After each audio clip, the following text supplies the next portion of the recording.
Donald is leading in the latest and largest field of presidential hopefuls. He's twice as much, most in GOP history at this juncture. So is it a matter of his PR savvy or genuine political smarts? And what happens to the Republicans' hope for the Oval Office? Should Trump launch a third-party candidacy? Joining me for this and other 2016 talk is one of my favorite guests, Amy Holmes, anchor of the Hot List on the Blaze TV. She's an independent conservative voice, and she's joining us from New York. First, on the Iran nuclear deal. What do you think of it, and what will it play in the 2016 race? Well, I think it's a very bad deal, and my number one concern about it is that it immediately, within the first year, frees up $100 to $150 billion to the Iranian regime, the Islamic Republic, to fund their terrorist activities all around the region and all around the world. Remember, this is the leading state sponsor of terrorism. Iran has been behind attacking and killing our troops in the field. What I find so strange is that while President Obama says that the Middle East should sort out its own problems, this deal puts a heavy U.S. thumb on the scales. And you can just see from our allies, Saudi Arabia, not just Israel, but other allies in the Middle East who are deeply concerned about this. And of course, the fear that the Middle East might be taking off for their own arms race.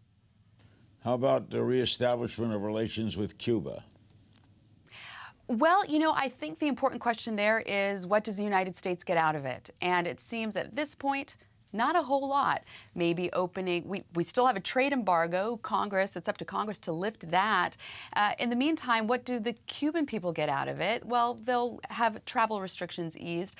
But as we saw, just this, raising of the flag on our embassy in Havana, that political dissidents in Cuba, in Havana, who were protesting in front of that embassy, were rounded up by the Cuban Communist government and thrown in jail. So I'm not sure that the Cuban people, in terms of their political liberties, are getting very much out of this deal either. But it seems the people were very happy about it.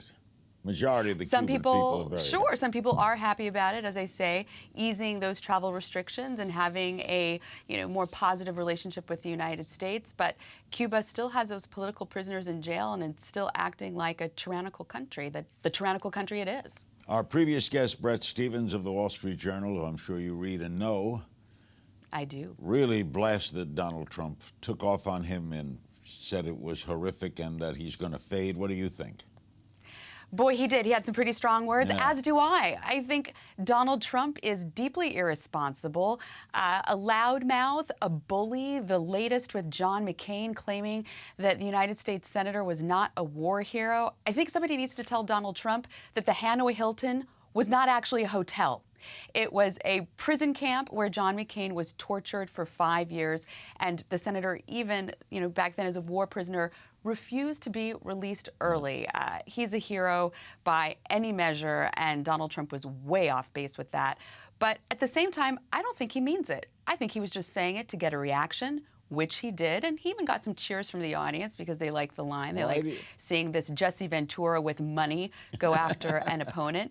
But I think that in and of itself should be disqualifying. Do we want a commander-in-chief who is just shooting off his mouth, saying irresponsible and untrue things? I don't think we do. Why does he go up in the poll? He's gone up since the McCain remarks.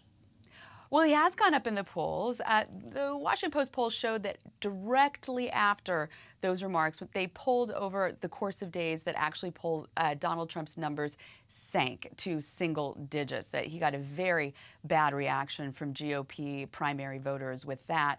But you also have to look at it state by state. So, for example, while Donald Trump is leading by a wide margin nationally, if you look at Iowa, the first contest in the primary, Scott Walker, the governor from Wisconsin, has a very healthy lead, a 9-point lead over Donald Trump with 22-13. Even John Kasich, who just announced his candidacy in the most recent public polling, shows that he's the #1 choice for Ohio voters, Republican voters, as you would expect, since he's the governor of Ohio, and he won his re-election last year with a 2-1 margin.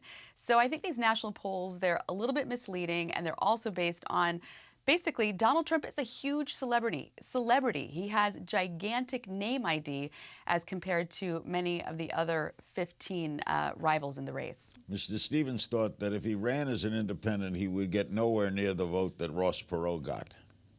Oh, no. And Ross Perot, even at the time, that was an historic, unprecedented result for a third-party candidate. I think he got something like 18 points. It was just extraordinary. But Donald Trump doesn't need to get that much. He only needs to get 2 or 3 points, as we saw in 2000 with Ralph Nader, to be a spoiler and to hand the election to the other side, which he claims he's running against. So Donald Trump did say that he doesn't plan to mount an independent bid in a general election, but I don't think you can actually take Donald Trump at his word, which again is another irony that he's getting all of this attention and applause and plaudits for telling it like it is, speaking his mind, being willing to tell the truth.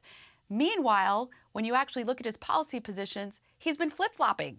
He said he was pro-choice, now he's pro-life. He said he was for amnesty, now he goes on and on about immigration.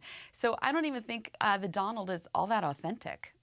All right, how do you assess Hillary Clinton? Well, it's not how I assess her, it's how the voters are assessing her, and not very well. A new Quinnipiac poll just came out showing her numbers tanking in these battleground states of Colorado, Iowa, and Virginia. These are all battleground states that Obama won in both elections, and she's faring very poorly. Her unfavorables are well over 50%. When you look at the question of Hillary's trustworthiness, that voters in those states do not find her trustworthy, you know, I've never thought that she was a great politician, to tell you the truth, that her numbers went up when she was out of the country. They go down the more she's in front of the people. I think the Democrats are getting concerned, especially when they see that Bernie Sanders, the Vermont senator, is actually drawing bigger crowds than Hillary Clinton. And it was just reported that he's getting more small donors from Obama's donor list than Hillary Clinton. And up until recently, he was a pretty little-known politician outside of the Northeast. Vegas, which is not stupid, still has her as a formidable favorite.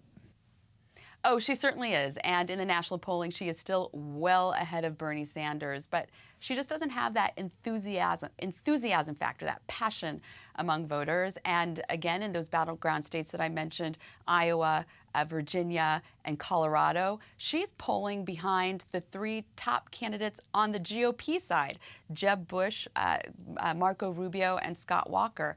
So, you know, we're very, very far away from November, and Hillary Clinton has never been an appealing retail politician. And remember, when she ran for the United States Senate, and successfully, she became a United States Senator from New York, she went on a listening tour, kept the press far, far away from asking questions, and did not submit herself to very much scrutiny, because when voters get up close, they tend to not like what they see.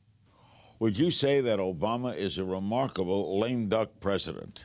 The Supreme Court endorses same-sex marriage. It endorses his health care plan. He pulls off the Iranian deal, and if that goes through, he wins on that. Is this a lame duck? You know, Larry, it's extraordinary. I thought that after this midterm wipeout for Democrats, Republicans now have the largest majority in the House in 80 years. Democrats are at their lowest numbers. They lost the Senate as well. I thought President Obama's presidency was over. But you know, I was proven wrong, many pundits were proven wrong, and he's had a very robust lame duck presidency, to the point that it is worrying for many of his opponents with basically how much more is he going to do between now and January of 2017, how much more damage, particularly because of his penchant for taking executive action. I mean, let's look at this Iran deal, for example. He's calling it a deal, he's calling it an agreement instead of a treaty, which it is, which would require 2/3 of the Senate to ratify. But instead, because he's calling an agreement, he doesn't need that. It's actually been turned upside down. It takes 2/3 of the Senate to reject it. Obama, I think, has been pulling the levers very well for himself, very cleverly, and in a way that's very worrying. Amy, it's always great seeing you. Continued your good fortune. Thank you, Larry. And we'll look forward to having you back soon. Thank you so much. As always, my thanks to Amy Holmes for joining us on this edition of PoliticKING.